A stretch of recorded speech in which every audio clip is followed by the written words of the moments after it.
أعوذ بالله من الشيطان الرجيم. بسم الله الرحمن الرحيم. هل أتاك حديث الغاشية؟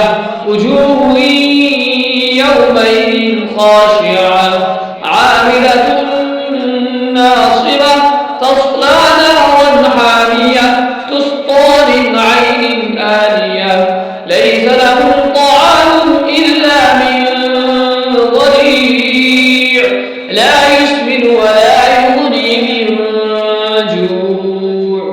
وجوه يومئذ ناعمة لسعيها راضية في جنة عالية لا تسمع فيها لاغية فيها عين جارية فيها سرر مرفوعة وأكواب موضوعة ونمارق مصفوفة وزرابي مبثوثة.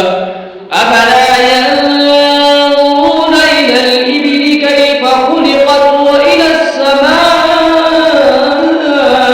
كيف رفعت وإلى الجبال كيف نصبت وإلى الأرض كيف سطحت.